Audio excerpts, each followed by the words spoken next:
Students, इस video में हम हिस्ट्री का chapter 8 devotional paths to divine को डिस्कस करेंगे। चैप्टर में अभी तक हमने साउथ इंडिया, नॉर्थ इंडिया में जो रिलीजियस मूवमेंट सामने आ रहे थे उसको डिस्कस किया। नेक्स्ट टॉपिक फिर हमने डिस्कस किया कबीर के बारे में, और अब पढ़ेंगे हम closure look Baba Guru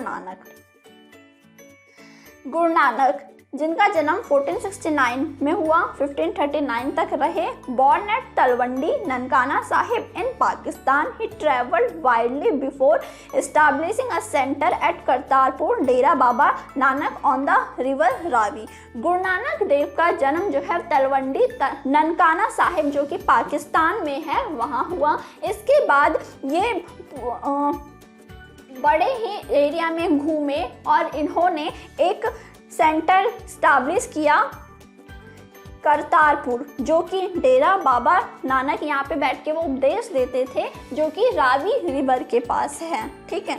next, a regular worship that consisted of the singing of his own hymns was established there for his followers। इस करतारपुर सेंटर में बैठ के ये अपना उपदेश देते थे फॉलोअर्स को, ठीक, और अच्छी चीज़ों को स्प्रेड करते थे। यहाँ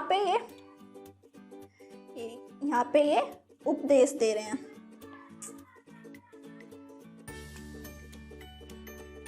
ये गुरु नानक देव हैं।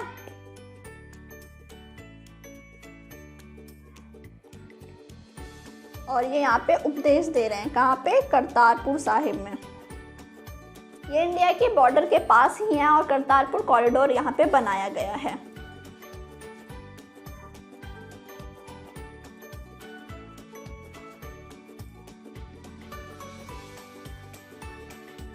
Irrespective of their former creed, caste or gender, his followers ate together in the common kitchen langar। यहाँ पे इनका मानना था कि यहाँ पे इनका जो फॉलोअर्स थे वो किसी भी कास्ट, क्रीड, रिलीजियस से बिलोंग कर सकते हैं, सब मिलकर एक साथ खाते थे एक किचन में, जिसे लंगर बोला गया है ना। ये है लंगर जो आज भी गुरुद्वारे में खिलाया जाता है। The sacred space thus created by Guru Nanak was known as Dharamshala. It is now known as gurdwara. और एक सेक्रेट स्पेस बनाया गया जहाँ पे गुरु नानक देव और लोग के साथ में रहते थे, जिसको धर्मशाल बोला गया, जिसे आज गुरुद्वारे के नाम से जानते हैं। तो ये है गुरुद्वारा।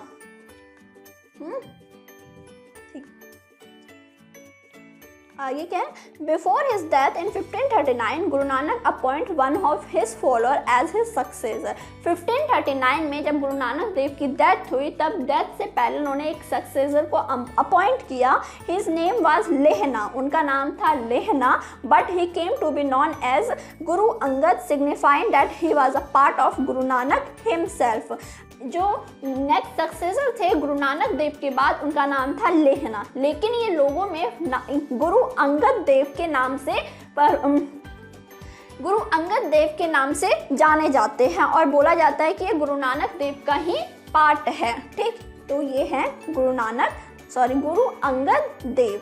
ठीक, Guru Angad compiled the composition of Guru Nanak, to which he added his own in a new script known as Gurumukhi। Guru Angad ने गुरु नानक के जितना भी बोला गया था उन सब चीज़ को कंपाइल किया और एक नए स्क्रिप्ट, जिसको गुरुमुखी स्क्रिप्ट कहा जाता है, ठीक, उसमें लिखा। The three successors of Guru Angad also wrote under the name of Nanak, and all of their composition were compiled by Guru Arjan in 1604। फिर गुरु अंगद के बाद में तीन और सक्सेसर आए जिनके जो सेइंग्स थी उनको कंपाइल किया 1604 में गुरु अर्जन देव ने। Next, to his compilation were added the writing of other figures like Sheikh Farid, saint Kabir, Bhagat Namdev and Guru Tegh Bahadur. In 1706 his compilation was authenticated by his son and successor Guru Gobind Singh.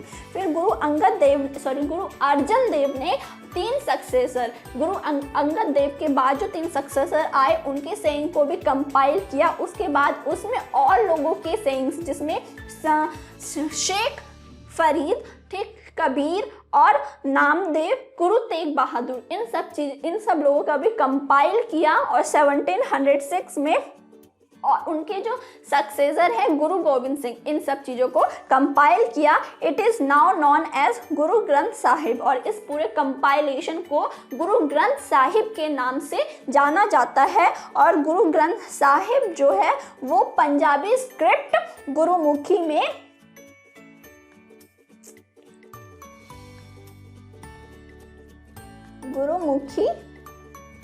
लिखा हुआ है। ठीक, इसको डेवलप किसने किया था? गुरु अर्जन देव ने।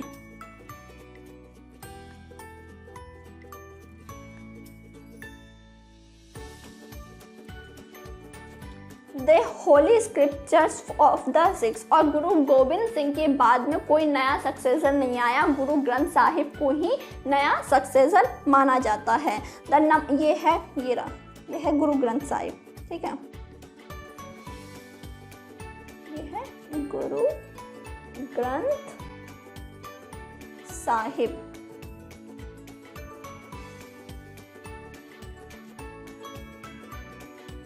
The number of Guru Nanak's followers increased through the 16th century under his successor. 16th century में गुरु नानक देव के बहुत सारे सक्सेसर में इंक्रीमेंट हुआ।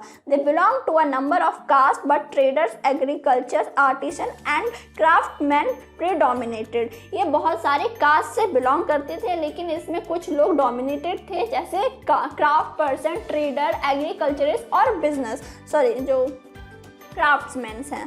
ठीक, they may have something to do with Guru Nanak's insistence that his followers must be householder and should adopt productive and useful occupation। जो गुरु नानक जी थे, उनका बिलीव ये था कि आप हाउस होल्ड में रह के और एक्टिव रह कर भी हम रिचुअल्स को परफॉर्म कर सकते हैं। They were also expected to contribute to the general funds of the community of followers. By the beginning of the 17th century, the town of Ramdaspur, Amritsar, had developed around the central Gurudwara called Harmandir Sahib.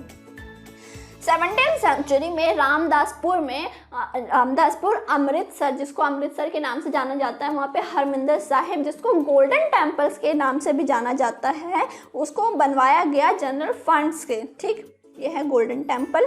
Next, it was virtual self governing and modern historians refer to the early 17th century Sikh community as a state within the state. ये virtually self governing body है, और modern historians जो 17th century में थे, उनका मानना ये था कि यहाँ पे जो सिख कम्युनिटी है वो ऐसे काम करती है जैसे state with in a state.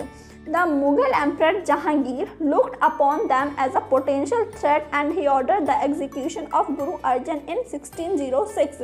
Mughal emperor Jahangir ने गुरु अर्जन देव को एग्जीक्यूट करवाया, क्योंकि उनका ये बिलीव, उस जहांगीर का बिलीव था कि जो सिख कम्युनिटी है वो उनका पॉलिटिकली वो स्ट्रांग हो रहे हैं और उनका जो रूलिंग है वो खतरे में आ रहा है। ठीक, तो इसलिए जहांगीर ने गुरु अर्जन देव का 1606 में एग्जीक्यूट करवा दिया। The Sikh movement began to get politicize in 17th century। तो इससे क्या हुआ, 17th century में सिख मूवमेंट जो है वो पॉलिटिसाइज हो गया। A development which culminated in the institution of the Khalsa. Develop होके क्या बना, खालसा मूवमेंट गुरु गोविंद सिंह ने 1699 में स्टार्ट किया।